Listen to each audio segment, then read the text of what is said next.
네, 오늘 본문 말씀 요한복음 20장 21절에서 22절 두 구절 말씀입니다. 말씀을 경외하는 마음으로 자리에서 일어나셔서 믿음으로 우리가 이 말씀 선포하도록 하겠습니다. 요한복음 20장 21절에서 22절의 말씀입니다. 시작. 또 이르시되 너희에게 평강이 있을지어다. 아버지께서 나를 보내신 것 같이 나도 너희를 보내노라. 이 말씀을 하시고 그들을 향하여 숨을 내쉬며 이르시되 성령을 받으라. 아멘. 하나님, 우리 원바디의 시즌으로 우리를 불러주시니 감사합니다. 한 몸 되는 시즌으로 우리를 불러주시니 감사합니다.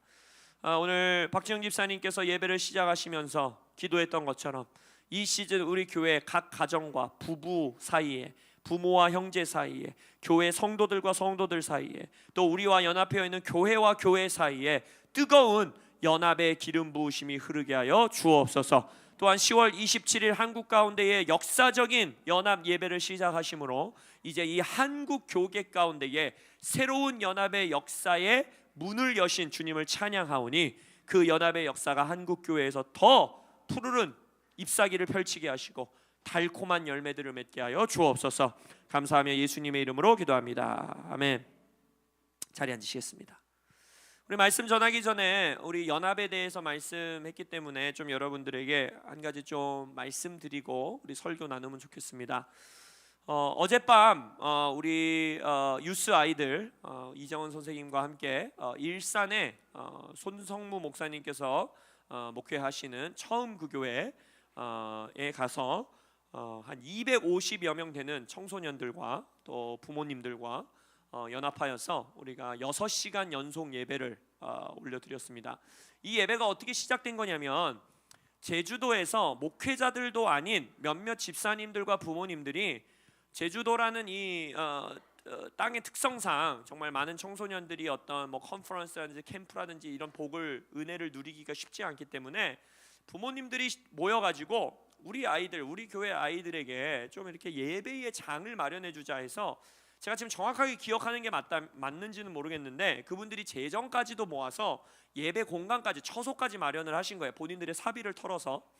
그리고 나서 이제 본인들이 여러 이제 목사님들과 교회들에게 요청을 하고, 처음에는 제주도에 있는 교회들끼리만 모여서 예배를 하다가 이 모임을 이제 이끌어가는 리더격인 목사님이 이제 정의호 목사님이신데, 정의호 목사님을 제주도에 있는 목사님이 아셔가지고 요청을 해서 이제 함께 좀 이 예배를 이끌어갈 수 있게 도와주십시오라고 요청을 드린 거예요. 그래서 이제 정의호 목사님은 또 이제 제주도 분들은 이 우리를 육지 사람들이라고 부르시는 거 아시죠? 그래서 육지 교회들이 이제 제주도로 넘어가기 시작했어요.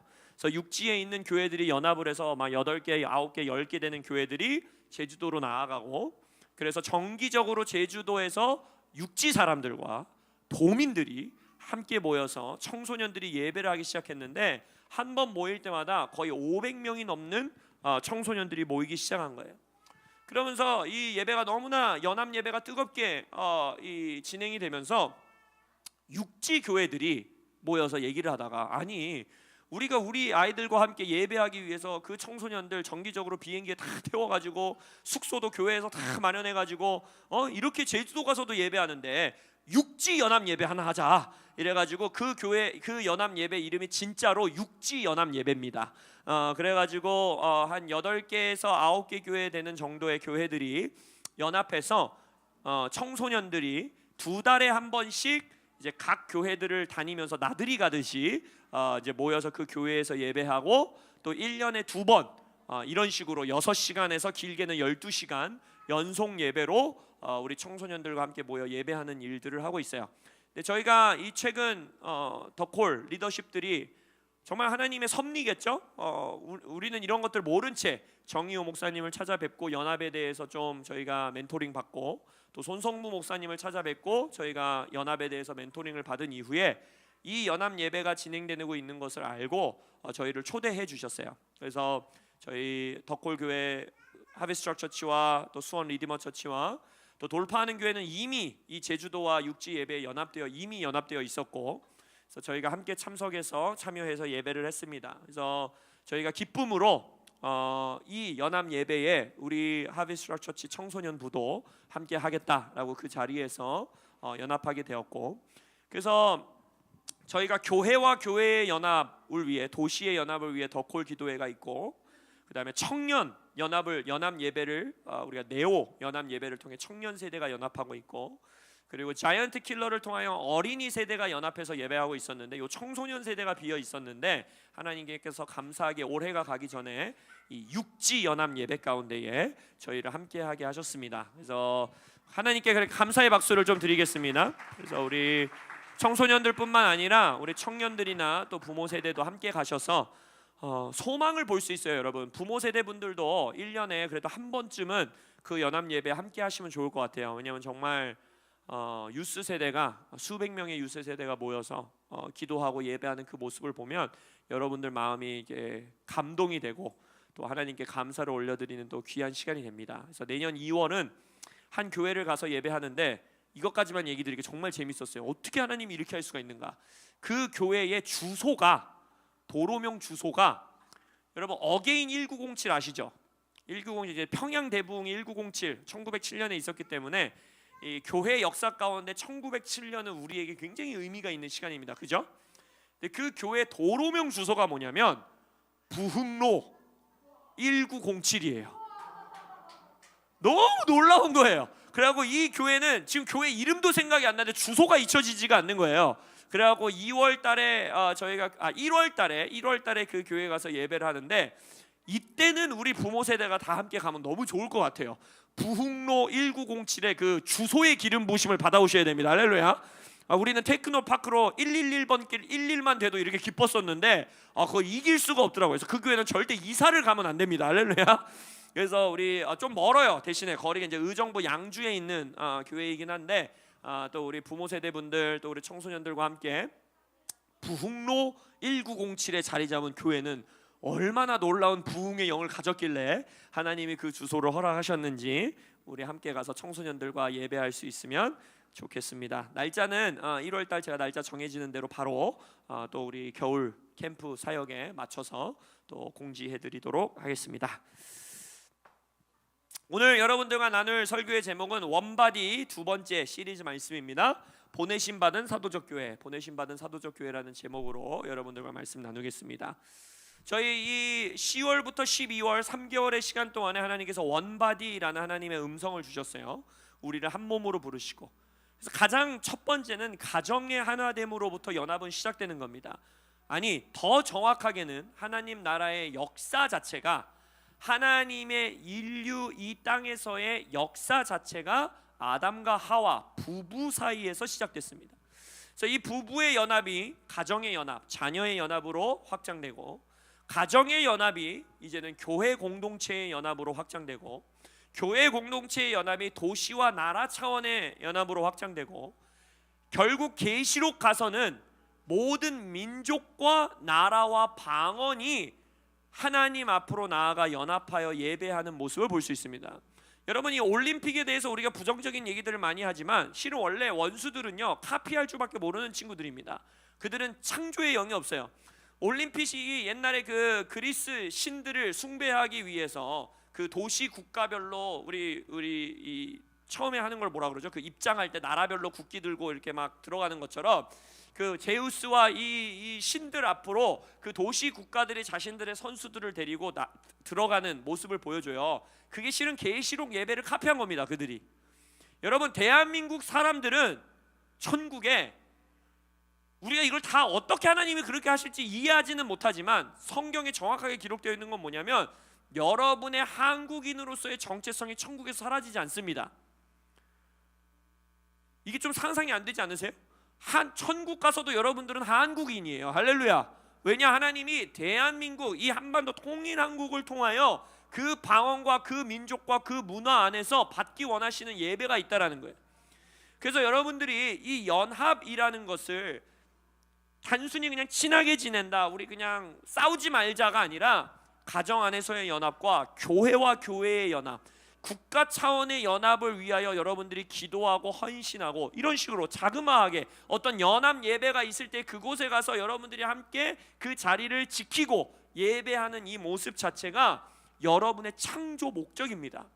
그리고 여러분들이 계시록 예수님이 재림하신 이후에 그 연합된 모습으로 예배하게 되실 겁니다. 그래서 그 하늘에서 이미 이루어진 뜻을 이 땅에서 여러분의 삶에서, 가정 안에서, 교회 성도들 사이에, 또 교회와 교회가 연합하여 예배하는 그 자리에서 드러내시고 동참하시고 함께 하시길 예수 이름으로 축복합니다. 그래서 이 원바디 시즌 가운데, 연합의 시즌 가운데 하나님께서 저에게 첫 시리즈 말씀을, 이 우리가 잘 알고 있는 에베소서 말씀에 예수님이 승천하시며 교회를 온전케 하기 위하여, 교회를 서로 연결되어 하나 되게 하기 위하여, 교회를 그리스도의 장성한 분량까지 자라게 하기 위하여, 교회가 잘못된 교훈과 교리에 흔들리지 아니하고 굳건히 서게 하기 위하여, 지난주에 본 말씀이죠. 그 목적을 위하여 교회에게 주신 5가지 선물이 있다라는 거예요. 5가지 기름 부으심이 있다라는 거예요. 이 목적이 중요한 거예요, 여러분. 저는 이 부분을 계속 강조할 거예요. 이 시리즈 설교 내내 사도와 선지자와 복음 전도자와 목사와 교사의 어떤 직임이냐보다도 더 중요한 게 뭐냐면 이 선물을 왜 주셨냐는 거예요. 왜? 그 목적을 놓치시면 안 돼요. 그 목적이 희미해지는 순간, 제가 말씀드렸죠, 교회의 또 하나의 MBTI 테스트 하는 수준밖에 안 되는 거예요. 내가 뭐냐는 거예요. 나 사도인가? 나 선지자인가? 나 복음 전도자인가? 나 뭐야? 나 무슨 기름 부심 받았어? 이것에 집중하게 되는 모습으로 나아간다라는 거예요. 물론 오해하지 말아야 될 건, 내 콜링이 뭔지, 내게 주신 기름 부으심이 뭔지, 나에게 주신 사명이 뭐고 교회 안에서의 기능이 뭔지를 찾아가는 것은 너무나 중요한 일이고 있어야만 하는 일입니다. 그러나 그것 가지고는 충분하지 않다라는 거예요. 그래서 제가 지난주에 말씀드렸죠. 이 5가지의 선물의 가장 중요한 점은 그 목적이면서, 예수님이 그 5가지의 기름 부으심의 원천이자 근원자이자 왕성자이심을 잊으면 안 된다는 거예요. 예수님이 우리의 대사도이십니다. 할렐루야. 예수님은 선지자이시고, 예수님은 복음 전도자이시고, 예수님은 목자이시고, 그리고 예수님은 교사이세요. 그래서 우리가 나 뭐야에 집중하기보다는 뭐에 집중해야 되냐면, 내 안에 예수 그리스도께서 살아계시기 때문에 이 5가지의 기름 부으심 안에서, 5가지의 은사 안에서, 5가지의 기능 안에서 내가 예수님을 닮아가는 모습으로 성장해야 간다라는 갈망이 있으셔야 돼요. 그게 진정한 오중직임, 오중 기름 부으심의 목적인 것입니다. 제가 말씀드렸죠. 핑계 대지 말라고. 나는 사도적 기름 부으심이 강한 사람이야. 그래서 나는 목양의 부르심이 없어. 나는 막 사람들한테 연락하고 함께 막 연합하고 이런 거는 내 부르심이 아니야. 그거는 선물을 제대로 쓸 줄 모르는 사람들이에요. 이 선물의 목적이 뭐라고 했습니까? 몸을 하나 되게 하는 거예요. 이 선물의 목적이 뭐라고 했습니까? 몸을 건강케 하는 거라 했어요. 이 선물의 목적이 뭡니까? 몸을 세우는 거라 했어요. 여러분 안에 어떠한 기름 부으심이 활성화되어 있든지 간에, 만약 여러분이 그 기름 부으심과 그 DNA와 그 기능을 몸을 위하여 쓰는 것에 앞장서 있지 않다면, 여러분들은 지금 좋은 선물을 받아놓고도 잘못된 사용법으로 사용해 가고 있다는 거예요. 그래서 저는 여러분들에게 감히 말씀드립니다. 내가 뭘까? 이거 고민 안 하셔도 돼요. 너무 내가 뭐지에 집중하지 않으셔도 돼요. 여러분들이 집중해야 되는 건 뭡니까? 나는 이 교회 공동체 안에서 예수님을 더 닮아가기 원한다. 내가 어떤 기름 부으심이 나의 가장 주된 기름 부으심이냐를 아는 것은 기능적인 면 안에서 매우 중요한 거지만, 여러분의 정체성 안에서는 잘못하면 독이 될 수 있습니다. 제가 말씀드렸죠. 나의 기름 부으심은 복음 전도자야. 그래서 나는 그냥 맨날 새로운 사람들에게 나아가야 돼. 그게 나의 기름 부으심은 나의 기능이야. 맞아요. 교회를 그렇게 섬길 수 있어요. 교회를 굳건히 세울 수 있어요. 근데 만약 여러분들의 삶에 그러다 보니까 내 성향상, 내 기름 부으심상 나는 새로운 사람을 만나고 복음 전하는 건 너무 잘하는데, 교회 안에 있는 가족들과 내가 시간을 보내고 그들과 연합하고 그들과 교제하고 그들과 씨름하고 그들과 함께하는 시간들이 나에게는 성향상 매우 불편해, 나에게는 그것이 참 쉽지 않은 일이야 라고 한다면, 더더욱이 그것에 씨름을 하셔야 되는 거예요. 더 거기에 헌신하셔야 되는 거예요. 내가 선지자적이어서 굉장히 하나님의 음성을 듣고 하나님의 말씀대로 살고 예배와 기도, 난 이것만 해도 행복해요. 선지자들은 그냥 하나님 앞에 기도하고 예배할 수 있는 공간과 시간만 있으면 그 사람은 그냥 행복한 사람이에요. 근데 그러다 보니까 나아가진 않아요. 복음을 전하러 나가지 않아요. 이 말씀을 전하고 나면 난 끝났다고 생각해요. 그냥 나는 다시 골방에 가서 기도하고 싶어요. 그냥 예배 모임에 참석하는 것만으로도 난 좋아해요. 그렇다면 그러한 자가 있다면 예수님의 복음 전도자, 복음을 위하여 이 땅에 오신 예수님의 모습에 더 장성한 분량으로 자라가도록 씨름하셔야 된다는 것입니다. 그 씨름이 어디서 행해지는 거냐? 바로 몸 안에서 행해지는 거예요. 그래서 오중직임, 오중 기름 부으심은 철저하게 몸 안에서 성장하는 것이고 몸을 성장케 하는 것입니다. 그래서 내 개인의 삶에, 개인의 영성 안에서 이 5가지의 기름 부으심 안에서 예수님에게 장성한 분량까지 자라가고 예수님을 닮아가는 씨름과 헌신을 하는 것과 함께 나에게 주신 하나님의 콜링과 사명과 소명을 통하여서 몸을 자라게 하고 몸을 강건케 하고 성도들을 세워주는 그러한 일이 동시에 어디서 이루어지느냐? 바로 교회 안에서 이루어진다는 것입니다. 그래서 여러분들은 나는 어떤 기름 부으심일까를 고민하는 것이 아니라 내가 예수님을 더 닮아가기 위해서는 어떤 씨름을 해야 될까? 내가 예수님처럼 사람을 섬기기 위해서 어떻게 해야 될까? 내가 예수님처럼 잃어버린 자들에게 잃어버린 양을 향해 나아가는 복음 전도자로서 살아가려면 내가 어떻게 해야 될까? 내가 예수님처럼 사도적으로 보내심 받은 뜻을 위해 이루기 위해 나아가는 삶, 한 자리에 머물러 있지 않고 개척 정신을 가지고 나아가는 그 성향과 성격과 기름 부으심을 개발하고 더 세워나가기 위해서 내가 뭘 해야 할까? 이것을 씨름해야 되는 거예요. 할렐루야. 그래서 많은 어떤 분들이, 저도 HMWL의 사역을 하다 보니까 이런 질문을 해요. 왜 목사님 교회에서는 오중직임 팀을 만들지 않냐고, 사도팀, 선지자팀, 이런 복음전도자팀 이런 걸 만들지 않냐고. 저는 그 사역을 하는 교회들을 너무 사랑하고 너무 귀하게 여겨요. 저희 HM 교회 안에서도 그러한 일들을 하는 일들이 활발하게 일어나면서 정말 귀한 열매들이 있고, 하나님이 우리 교회에게 주신 부르심, 이 연합이라는 그 그림 안에서는 팀을 나누는 순간 그 팀은 사도적 팀은 사도적인 일만 하려고 하고 복음전도자 팀은 복음전도자의 일만 하려고 하는 이 예상치 못한 부작용들이 일어나는 걸 봤어요. 저는 그걸 원치 않아요. 저는 여러분 모두가 예수님을 닮아가길 원합니다. 할렐루야. 저는 이 교회에서 강력한 사도, 강력한 선지자 일어나야죠. 그리고 일어날 겁니다. 그러나 그 여정을 나는 선지자니까 선지자로서 훈련받을 거야, 선지자를 갈고 닦자로 이루어지는 것이 아니라 나는 예수님을 닮기 원한다. 나는 예수님처럼 살기 원한다. 나는 예수님처럼 걷고 예수님처럼 말하고 예수님처럼 섬기고 예수님처럼 사역하고 예수님처럼 전도하기 원한다. 라는 갈망으로 세워져 갈 때 몸 안에서 와, 요한이 안에는 누구보다 복음전도자의 기름 부으심이 있네. 우리 모정은 안에는 이런 기름 부으심이 굉장히 강력하구나.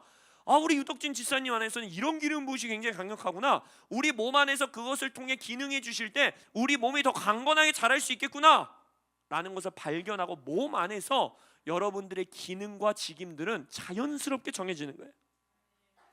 그거 걱정하실 필요 없어요. 남들이 알아주지 않을까 걱정할 필요도 없어요. 여러분들은 예수님을 닮아가시는 이 여정 가운데 걸어가시길 예수 이름으로 축복합니다. 아무리 위대한 선물과 아무리 위대한 기름 부으심을 받았어도 그것이 교회를 세우고 있지 않다면, 성도들을 섬기고 있지 않다면, 성도와 성도 사이에 서로 연결되어 함께 지어져 가는 일 가운데 쓰임받고 있지 않다면 그것은 그닥 큰 의미가 없습니다. 왜냐? 목적을 잃어버린 선물이기 때문이에요. 제가 아들에게 만약 공놀이 하라고 공을 선물해 줬는데 그 공을 가지고 공놀이를 하지 아니하고 그 공으로 사람을 패고 다닌다고 생각해 보세요. 그럼 그 공은 그 공의 목적을 잃어버린 거예요. 그 선물은 선물 자체로는 굉장히 귀한 선물이지만 선물의 목적을 잃어버리는 순간 그 선물을 내가 가지고 있다는 건 그닥 큰 의미로 다가오지 않습니다. 그렇기 때문에 다시 한번 강조합니다. 이 시리즈 설교하는 동안 매주 강조할 겁니다. 우리의 5가지 기름 부으심의 갈망. 예수님이 나에게 이 선물, 교회를 세우고 교회를 온전케 하기 위하여 주신 선물, 나도 받기 원합니다. 그러나 그것은 나는 예수를 닮아가기 원하고 예수님과 같이 살기 원하고, 그리고 예수님과 같이 우리 교회를, 하비스트 트럭 처치를, 또 교회와 교회가 연합하는 그 더콜과 자이언트 킬러와 이 연합 교회들을 세우고 섬기고 서로 연결되어 함께 지어져 가고 온전케 되고 성숙케 되는 일 가운데에 내가 쓰임 받기 원합니다 라는 갈망으로 그 한 걸음 한 걸음 가시기를 예수님의 이름으로 축복합니다. 그래서 오늘부터 제가 이 오중 기름 부으심 하나하나에 대해서 여러분들과 나눌 때 저는 이런 강의하지 않을 거예요. 사도의 특징은 1, 2, 3, 4, 5, 6, 7, 8입니다. 자, 여러분들 안에 그 특징이 있는지 보세요. 저 5가지 있습니다. 8가지 중에 5가지거든요. 당신은 사도적 기름 부으심이 있습니다. 이거 하지 않을 겁니다.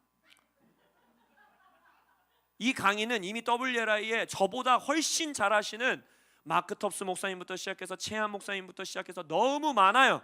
제발 들으세요. 찾아서 들으시면 돼요. 공부하세요. 할렐루야. 그러나 제가 여러분들에게 이 5가지의 기름 부으심에 대해서 나눌 때는 저의 목적은 이겁니다. 여러분들이 그 5가지 기름 부으심의 근원이신 예수님을 더 닮아가시기를 원합니다. 강의를 들으면서, 설교를 들으면서 이 기름 부으심에 대한 내 갈망이 좀 부족하구나, 내가 지금까지 나 이런 성격 아닌데, 성향 아닌데 라는 핑계로 이 부분에 대해서 예수님을 닮아가려는 걸 내가 닫아놨구나, 이러한 것들을 찾으시고 그것을 향해 갈망하시기를 바랍니다. 그리고 2번째 목적은 이 기름 부으심을 내가 취하면서 이 기름 부으심이 내 안에 풀어질 때 나는 교회를 이렇게 섬길 수 있구나, 우리 성도님들을 이렇게 섬길 수 있구나, 우리 교회를 이렇게 세울 수 있구나, 우리 교회를 이렇게 건강하게 만들 수 있구나 라는 갈망이 여러분들 안에 있으시길 예수 이름으로 축복합니다. 그래서 오늘은 이 사도적 기름 부으심에 대해서 여러분들에게 나눌 거예요. 예수님이 그의 첫 12제자를 너희들은 나의 사도라고 부릅니다. 이 사도라는 단어 자체가 이 헬라어의 의미가 뭐냐면 sent one이에요. 그러니까 보내심 받은 자예요. 예를 들어서 제가 오늘 요한이에게 요한아, 여기 앞에 가게에 가가지고 뭐가 좀 교회에 떨어졌거든? 그거 좀 사다 줘 라고 하면 요한이는 그 순간 저의 사도가 되는 거예요. 어떤 사도가 되는 거예요? 가게 앞에 가서 물건을 사오는 보내신 자의 뜻을 가지고 보내심 받는 사도가 되는 거예요. 그래서 이 사도라는 단어 그 자체에 어떤 의미가 포함되어 있냐면, 사도의 가장 중요한 정체성은 뭐냐? 내가 보내심 받은 자라는 걸 인식하고, 보내심 받은 자라는 걸 인식한다는 뜻은 뭐겠어요? 나를 보내신 자의 목적이 있다는 걸 아는 거예요. 그게 사도적 기름 부으심이에요. 우리가 사도 강의 들으면서 사도의 또 여러 가지 특징들이 있죠. 이 목적을 이루기 위해서 여러 가지 기름 부으심 하나님이 허락하세요. 예를 들어서 어떤 기적 행하는 은사들이 그들에게 강력하게 나타나기도 하고, 개척을 하는 또 이 은사들이 나타나기도 하고, 하나님의 놀라운 권위가 주어지기도 하고, 그리고 아비로서 많은 자녀들을 양육하는 일들로서 그들에게 기름 부으심이 주어져요. 근데 제가 오늘 여러분들에게 강조하고 싶은, 이런 거 강조하지 않는다고 그랬죠. 여러분들에게 강조하는 건 이 기름 부으심의 근원적인 목적입니다. 이 모든 은사들과 권위와 기적 행위, 이것을 사도들에게 허락하신 이유가 뭐냐? 왜 예수님이 기적을 행하셨고, 왜 예수님이 아비가 되셨고, 왜 예수님에게 놀라운 권위가 있었냐? 예수님이 대사도셨잖아요. 왜 있었냐는 거. 왜? 그 왜가 뭐냐? 나를 보내신 자의 뜻을 알고 그 뜻을 내 삶에 이루기 위함인 것입니다. 이게 사도적 기름 부으심이에요. 예수님은 말씀하십니다. 요한복음에서 내가 하늘에서 내려온 것은 내 뜻을 행하려 함이 아니요 나를 보내신 이의 뜻을 행하려 함이니라. 나를 보내신 이의 뜻은 내게 설명합니다. 그 뜻이 뭔지. 그러니까 예수님에게는 나를 보내신 자, 하나님 아버지의 뜻이 뜬구름 잡는 소리가 아니었어요. 아주 명확했어요. 그리고 알고 계셨어요. 설명할 줄 아셨어요. 바로 뭐였어요? 나를 보내신 이의 뜻은 내게 주신 자 중에 내가 하나도 잃어버리지 아니하고 마지막 날에 다시 살리는 이것이며, 내 아버지의 뜻은 아들을 보고 믿는 자마다 영생을 얻는 이것이니 마지막 날에 내가 이를 다시 살리리라 하시니라. 그러니까 예수님은 나는 보내심 받은 자야. 나 혼자 내 뜻대로 사는 사람이 아니고 나 혼자 내 뜻대로 원하는 걸 하는 사람이 아니라 나는 나를 보내신 분의 뜻을 행하는 일을 해. 그래서 예수님이 뭐라 했어요? 그래서 나는 나를 보내신 아버지가 말하는 걸 듣고 그것만 말하고 아버지가 행하는 것을 보고 나는 그것만 행한다 라고 말하죠. 그래서 제가 여러분들에게 질문하겠습니다. 여러분 이 땅에 왜 태어났는지 아십니까? 그리고 내가 왜 50년대, 60년대, 70년대, 80년대, 90년대, 2000년대에 태어났는지 알고 살아가고 계십니까? 내가 왜 대한민국에 태어났는지, 내가 왜 하베스트 처치에 오게 되었는지, 내가 왜 내 사는 지역에서 살고 있는지, 내가 왜 이 직업을 갖고 있는지, 내가 왜 이 사람이랑 결혼했는지, 내가 나에게 왜 하나님이 이 자녀를 허락하셨는지 보내신 자의 뜻을 알고 계십니까? 그리고 막연한 설명 말고 예수님이 말씀하시는 것처럼 문장형으로 정확하게 내가 사는 이유는 이겁니다. 내가 아버지께 받았고 보내신 자의 뜻은 이겁니다. 내 삶에 나는 이거 이루고 죽기 위해 이 땅에 보내심 받았습니다 라고 선포하실 수 있으십니까? 만약 그렇지 않다 하시면 정죄감을 느끼시라는 것이 아니라 이 몸 안에서 그 기름 부으심을 누리셔야 합니다. 내 인생에 보내신 자의 뜻을 명확하게 아는 것, 그리고 그것을 위해 하루하루를 살아가는 것, 그것이 바로 사도적 기름 부으심인 것입니다. 보내심 받은 목적을 정확하게 알기 때문에, 나를 보내신 자의 뜻이 무엇인지를 알기 때문에 그 사람들은 자연스럽게 그 부르심에 사로잡힙니다. 왜 사도적인 사람이다, 저분 진짜 사도적인 사람이다 하는 걸 보면 어마어마한 집중력을 가지고 있어요. 인생이 집중돼 있어요. 좌로나 우로나 치우치지 않아요. 최한 목사님만 보더라도 그냥 식사하면서 쿡 찌르면 나오는 대화가 처음부터 끝까지 교회예요. 처음부터 끝까지 복음 전하는 일이에요. 처음부터 끝까지 다음 세대예요. 어떤 대화를 해도 결국 결론은 거기로 가는 거예요. 왜? 사로잡혀 있는 거예요. 나를 보내신 자의 뜻에. 여러분은 그런 사로잡혀 있는 뜻이 있으십니까? 부르심이 있으십니까? 이것이 없는 채로 사도적인 자로 살아갈 수는 없어요. 사도적 제자라는 건 나의 생각과 나의 삶의 태도와 나의 라이프 스타일과 나의 자녀 양육법과 나의 사역하는 형태와 내가 사는 도시와 내가 왜 이 직장을 갖고 있는지와 내가 어떻게 투자를 하는지와 내가 돈을 어떻게 버는지와 내가 돈을 어떻게 쓰는지와 내가 헌금을 어떻게 하는지 내가 사람들을 어떻게 섬기는지, 이 모든 영역이 오직 부르신 자의 뜻을 이루기 위해서 그 초점이 맞춰져 있는 거예요. 그래서 사도적인 자의 삶은요, 심플합니다. 복잡하지 않아요. 내게 주신 뜻을 이루기 위해 모든 것을 헌신하는 자예요. 근데 여러분, 이거는 사도직임을 가진 자만 그렇게 살아야 되나요? 아니잖아요. 제가 말했죠, 여러분들의 목적은 예수님을 닮아가는 거예요. 예수님의 삶을 보십시오. 가장 극단적이죠. 예수님은 30평생의 인생을 딱 하나의 목적만 가지고 사셨어요. 다른 어떤 목적이 없었어요. 바로 뭐예요? 여기서 말한 것, 나에게 보내신 자를 세우고 한 사람도 잃어버리지 아니하고 내가 다시 올 때에 그러한 자들을 일으키는 일, 그래서 십자가를 지는 일, 이 일의 모든 삶의 순간들이 헌신되어 있었다는 거예요. 여러분의 삶 또한 그래야 돼요. 사도 커미셔닝, 사도 안수 이런 거 고민하지 마세요. 그거 안 받아도, 아무 안수식 내가 안 해도 여러분의 삶은 여러분을 보내신 자의 뜻에 완전히 사로잡히셔야 돼요. 돈 쓰는 것도, 돈 버는 것도, 직장 선택하는 것도, 어디서 살지 도시를 선택하는 것도, 누구랑 결혼할 건지 선택하는 것도, 내가 부부 생활을 어떻게 할 것인지, 자녀 양육은 어떻게 할 것이고, 내가 어떻게 교회를 섬길 것이고, 내가 어떻게 사역할 것이고, 나의 삶의 크고 작고 사소하고 거대한 모든 것들이 여러분의 삶에 하나님이 보내신 목적에 초점이 맞춰 있어야 되는 거예요. 그게 사도적인 자의 삶입니다. 사도 바울 또한 고백합니다. 내가 이미 얻었다 함도 아니요 온전히 이루었다 함도 아니라 오직 내가 그리스도 예수께 잡힌 바 예수님께 잡혀 있다라는 거예요. 그것을 잡으려고 달려가노라. 형제들아, 나는 아직 내가 잡은 줄로 여기지 아니하고 오직 한 일, 즉 뒤에 있는 것은 다 잊어버리고 앞에 있는 것을 잡으려고 표대를 향하여 그리스도 예수 안에서 하나님이 위에서 부르신 부름의 상을 위하여 달려가노라. 이게 사도의 삶이고 모든 성도의 삶인 것입니다. 대사도이신 예수님을 닮아가시길 축복합니다. 특히 청년들, 그리고 이제 구원받아 삶의 여정을 걸어가시는 분들, 나의 삶의 부르심은 뭐지?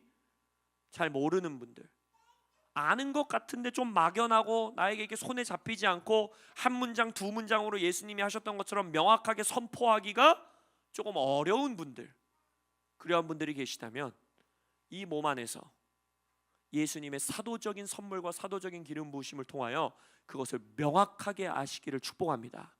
그리고 명확하게 알고 그것을 위해 평생 사시기를 축복합니다.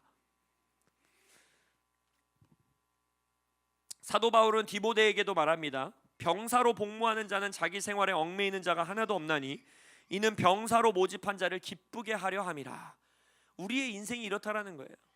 우리가 하나님의 군대, 하나님의 군인으로 부르심 받았을 때는 군인은 군인의 삶을 살 수 없습니다. 내 뜻대로 내가 원하는 시간에 일어나고 내가 원하는 시간에 먹고 내가 원하는 시간에 자고 이걸 못해요. 군인은 뭡니까? 군대, 나를 소집한 군대가 먹으라고 할 때 먹어야 되고, 군대가 자라고 할 때 자야 되고, 군대가 일어나라고 할 때 일어나야 되고, 군대가 전쟁 나가라고 하면 나가는 거고, 후퇴하라고 하면 하는 거고, 이 일 하라고 하면 하는 거고. 그래서 그게 군대 용어로 뭐예요? 까라면 까잖아요. 까라면 까, 그죠? 그게 무슨 말이에요? 병사는 병사의 뜻대로 살 수가 없다라는 거예요. 그게 바로 사도적인 자의 삶인 거예요. 보내심 받은 자는, 생각해 보세요. 아까 그 예시를 다시 들어보겠습니다. 제가 요한이를, 야 요한아, 식사 시간 전까지 요 앞에 마트 가가지고 우리 국수 하는데 파 떨어졌으니까 대파 좀 사와라 라고 했는데 요한이가 부름 받아 나갔어요. 보내심 받아 나갔어요. 근데 나가다 보니까 붕어빵 아저씨가 온 거예요. 그래가지고 이 붕어빵 하나 먹고 가야겠다. 붕어빵 하나 사 먹었어요. 그래서 가다 보니까 호떡 장수도 오신 거예요. 그래서 이거 호떡도 하나 먹고 가야겠다. 이제 겨울이 됐구나. 그래서 호떡을 하나 먹고 가는 거예요. 또 가다 보니까 계란빵 장수도 온 거예요. 자기의 뜻대로 자기가 원하는 일을 하다가 만약 점심시간이 지나서 대파를 들고 온다면 그게 뭐겠어요? 보내신 자의 뜻을 이루지 못한 거예요. 우리가 지금 말도 안 되는 농담같이 이 얘기를 했지만 우리는 우리의 삶을 그렇게 사는 영역이 너무나 많다는 거예요. 내가 어디로 이사 가야 되지? 내가 무슨 직장 얻어야 되지? 청년들과 그런 질문 많이 받거든요. 대화도 많이 하고, 내가 누구랑 사귀어야지? 내가 누구랑 결혼해야지? 그것에 대한 모든 해답이 어디에 뿌리가 되어 있느냐? 너가 사는 목적이 뭐냐? 여기서 찾아야 돼요. 너가 무엇을 위하여 보내심 받았느냐? 너를 보내신 자를 너 아느냐? 누가 널 보내셨는지 알고 살고 있느냐? 그리고 보내신 자의 뜻이, 너를 향한 뜻이 무엇이냐? 이 질문에 답할 수 있는 자가 내가 어느 도시로 이사 가야 되는지, 내가 무슨 직장에 들어가야 되는지, 내가 누구를 만나야 되는지, 내가 투자는 어떻게 해야 되는지, 내가 저금은 어떻게 해야 되는지, 내가 돈은 어떻게 써야 되는지, 내가 교회에서 어떻게 살아야 되는지, 내가 어떻게 예배해야 되는지, 어떻게 기도해야 되는지, 이 모든 것이 거기서 정렬되는 거예요. 여러분, 사도적 기름 부으심을 취하시길 축복합니다.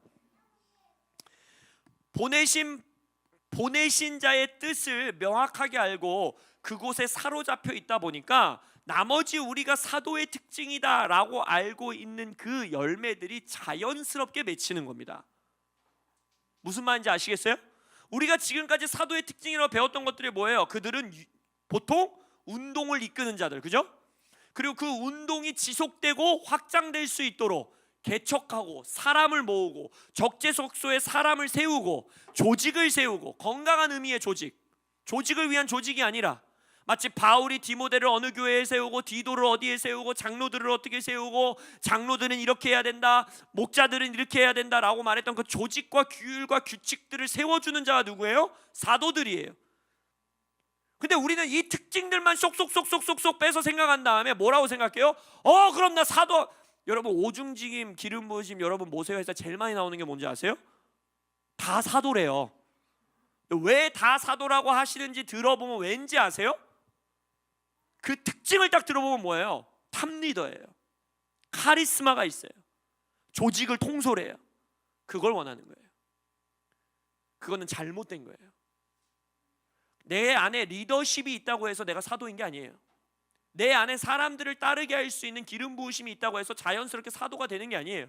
사도가 사도 될 수 있는 길은 딱 하나뿐이에요. 나를 보내신 자의 뜻을 누구보다 명확하게 하는 거예요. 그리고 거기에 사로잡혀야 돼요.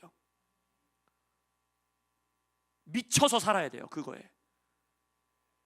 그 부르심에 미쳐 있기 때문에 하나님이 그 부르심을 이룰 수 있도록 리더십도 허락하시는 거고, 그에게 조직을 세운다라는 건 뭐예요? 운동을 이끌어 간다는 건 뭐예요? 나에게 주신 부르심이 뭔지를 알기 때문에 아무리 다른 선한 것이 있어도 내게 주신 뜻이 아니라면 과감하게 잘라낼 줄 아는 거예요.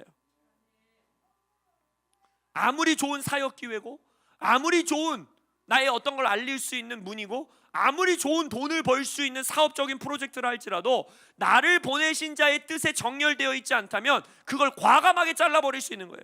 사도 바울의 인생을 보세요. 바리새인으로서 평생 총망받으면서 존경받으면서 사랑받으면서 살아갈 수 있었던 그가, 그의 학벌, 그의 배경, 그의 지위, 이 모든 걸 뭐라 그래요? 하나님 앞에서 뭐래요? 똥이래요. 똥. 난 이걸 배설물로 여긴다는 거예요. 과감히 버린다는 거예요. 왜? 나를 보내신 자의 뜻에 나는 사로잡혀 있기 때문에. 여러분, 저는 여러분들이 모두 사도적인 사람들이 되기를 원합니다. 부르심, 보내신 자의 뜻에 사로잡혀 사셔야 돼요. 이 짧은 인생 어리버리 살아가다 보면요, 광야 한 번 몇 번 통과하다 보면요, 인생이 끝나는 거예요. 그러시면 안 돼요. 매일매일의 인생 가운데 내가 지금 10대든 젖먹이든 60대든 70대든 아무 상관없어요.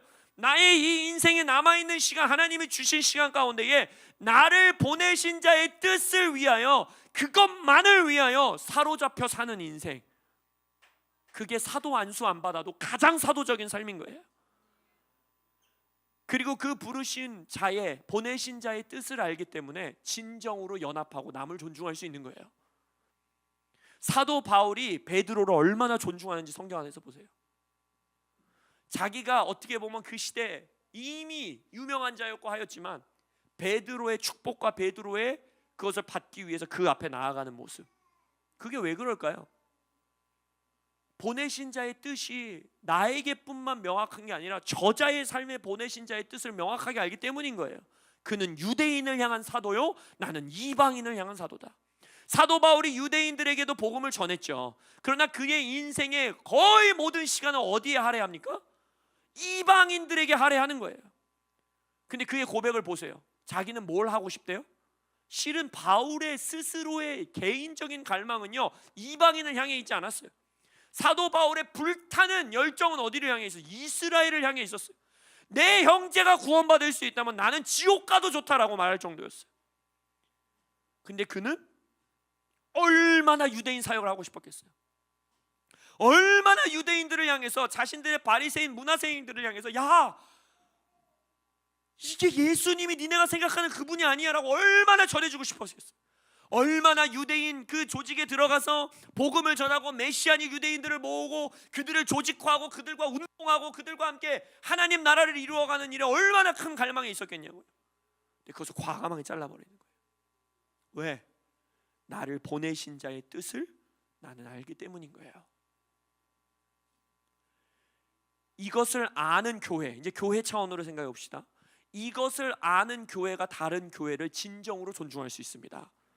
함부로 교회를 향해 절대 욕하지 못해요. 절대 비판하지 못해요. 왜?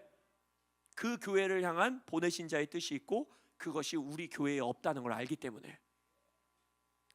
우리 교회는 우리 교회에게 주신 보내신 자의 뜻을 이루는 게 우리의 부르심인 걸 알기 때문에 우리의 보내신 자의 뜻과는 다른 종류의 뜻, 다른 종류의 모습의 뜻, 다른 영역의 뜻을 이루고 있는 교회를, 그 교회가 부족한 점이 있을 수 있고, 그 교회가 우리를 화나게 할 수조차도 있고, 그 교회랑 트러블이 있을지언정 절대 그 교회를 미워할 수는 없습니다. 절대 그 교회를 비난할 수 없습니다. 왜? 똑같은 분이 보내신 걸 알기 때문이에요. 우리를 보내신 자가 저자들도 보냈기에 존중하고 사랑하고 연합할 수 있게 되는 겁니다. 사도적 기름 부으심이 왜 중요한지 아세요?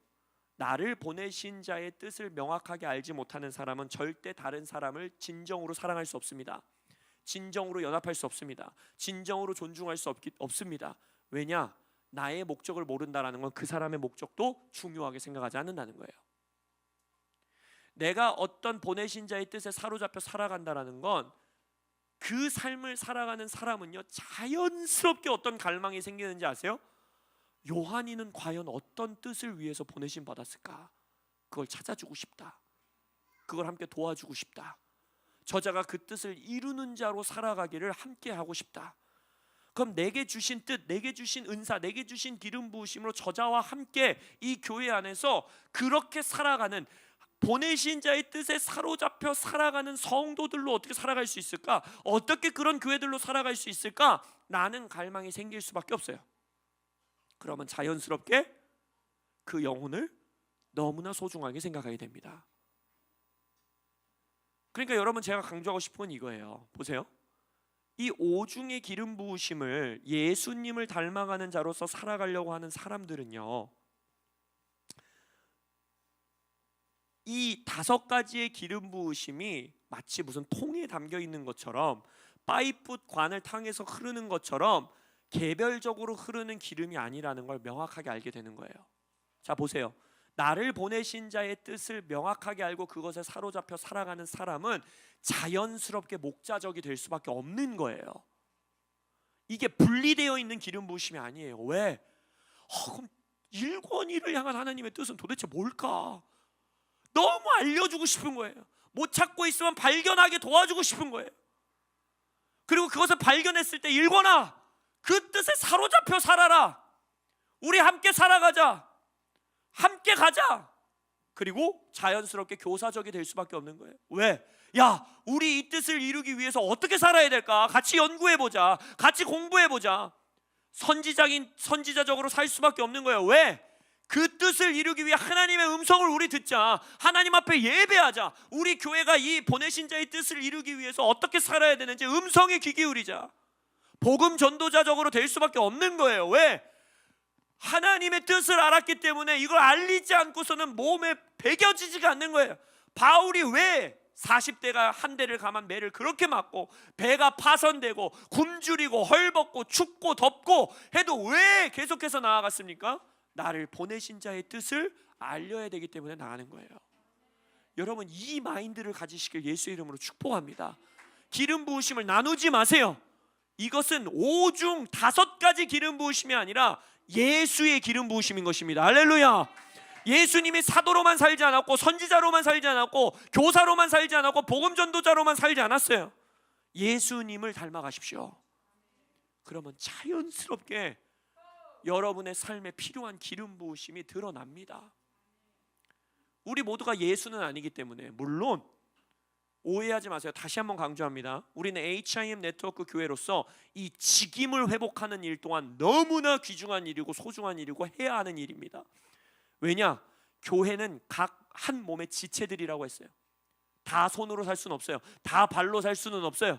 하나님께서 그 직임자들을 세우사 그들에게 맡기신 은사들이 있어요. 꼭 직임을 받지 않다 할지라도 누군가에게 복음 전도자로서의 기름 부으심이 강력하고 그 열망이 있다면 우리 교회와 한국 교회를 건강하게 세우기 위해서 그것을 인정해주고 세워주고 존중해주는 일이 필요해요. 그러나 그것은 쪼개가지고 마치 이 말씀에 나를 맞추는 것이 아닌 나에게 말씀을 맞추는, 이게 무슨 말씀이냐면 이런 거예요. 성경 안에서 사도의 특징들을 쏙쏙쏙 뽑고 선지자들의 특징을 쏙쏙쏙 뽑고 마치 MBTI 테스트지를 하나 만드는 거예요. MBTI를 어떻게 합니까? 질문이 쭉 나오면 나에게 그 질문을 맞추죠. 나는 T 성향의 사람인데 이건 F네? 그럼 내가 아니네? 그럼 걸러내는 거예요. 그죠? 그렇게 접근하시면 안 된다는 거예요. 내 성향과 성격의 말씀을 맞추려고 하지 마세요. 여러분의 성향과 성격을 말씀에 맞추셔야 돼요. 만약 여러분의 성향이 성향적으로 사람 만나는 게 힘들고 사람들을 섬기는 게 힘들고 같이 있는 게 힘들면요, 내 성향을 쳐내세요. 깎아내세요. 왜? 예수님을 닮고 싶으니까. 예수님은 죄인들과 함께 했으니까. 만약 긴 시간, 장시간 하나님 앞에 머물면서 예배하고 기도하고 음성 듣고 묵상하고 말씀 보는 게 내 성격상 힘드세요? 그 성격을 쳐내세요. 예수님의 모습에 맞춰 가셔야 돼요. 나는 선지자적이 아니라서 그래요. 그런 거 없어요. 5가지의 기름 부으심은 근원이 하나입니다. 하나의 기름 부으심이에요. 저는 우리 교회가 정말 이 5중 기름 부으심 안에 성숙한 교회를 되게 원합니다. 그것은 수많은 사도 안수식을 하고 선지자 안수식을 하고 이게 중요한 게 아니라 가장 중요한 건 여러분들이 그리스도의 장성한 분량까지 성숙해 가는 겁니다. 그리고 그 일을 함께 하는 겁니다. 그래서 말씀을 결론 짓기 원합니다. 오늘 첫 번째 사도적 기름 부으심을 배웠어요. 근데 보실 수 있다시피 왜 사도와 선지자들의 터 위에 교회가 세워진다고 했냐면 이게 첫째예요. 사도적인 부르심을 알아야지만 이 나머지 기름 부으심들이 함께 여러분의 삶에서 일할 수 있는 겁니다. 왜냐? 왜 하나님의 음성을 들어야 됩니까? 왜 하나님을 귀 기울이고 그의 음성을 선포해야 됩니까? 보내신 자의 뜻을 알고 더 명확하게 알기 위함이에요. 왜 복음 전도하러 나가야 됩니까? 보내신 자의 뜻을 이루고 그 자들도 보내신 자, 우리를 보내신 자에게 오게 하기 위해서 복음 전해야 되는 거예요. 왜 목자가 돼야 됩니까? 보내신 자의 뜻을 이루고 있는 성도들 가운데 지쳐있는 자들을 양육하고 사랑하고 그들을 격려하기 위해서 목자의 기름 부으심이 필요한 거예요. 왜 교사의 기름 부으심이 필요합니까? 보내신 자의 뜻을 더 명확하게 성경 안에서 깨닫고 그것을 가르치고 가르침 받고 함께 연구하기 위해 학자의 영이 필요한 거예요. 그러니까 이 모든 시작은 어디서 시작되느냐? 보내신 자의 뜻을 아는 삶에서 시작되는 거예요. 교회에 그냥 예배하러 오지 마세요. 그냥 주일 예배하기 위해서 교회 다니지 마세요. 여러분이 교회의 지체가 되는 것은 첫째, 여러분 개인과 가정에 하나님의 보내신 뜻을 알기 위함입니다. 그리고 그 보내신 자의 뜻에 사로잡히기 위해 교회가 되는 겁니다. 그리고 둘째로는 나 개인의 보내신 자의 뜻에만 집중하는 것이 아니라 우리의 보내신 자의 뜻을 함께 이루기 위하여, 그래서 우리 교회에 보내신 자의 뜻을 이루기 위해 나 각 개인이 보내신 자의 뜻을 아는 채로 이곳에 서 있는 것입니다. 여러분의 사도적 목적을 발견하시길 축복합니다. 발견할 뿐만 아니라 그 사도적 목적에 사로잡히시길 축복합니다. 또 우리 몸에 교회의 부르심 안에서 여러분들이 그러한 사도적인 부르심이 발견되시길 바랍니다. 우리 교회에 보내신 자의 뜻은 무엇입니까? 가정을 회복하는 교회, 교회와 교회, 세대와 세대의 연합에 힘쓰는 교회, 그리고 다음 세대를 세우는 교회, 그리고 마지막으로 일터, 영역 안에서 하나님의 나라를 세우는 교회. 이 4가지의 보내신 자의 뜻, 이 안에서 여러분의 보내신 자의 뜻이 발견되어지는 사도적인 성도들로 일어나시기를 예수님의 이름으로 축복합니다. 아멘. 기도하겠습니다.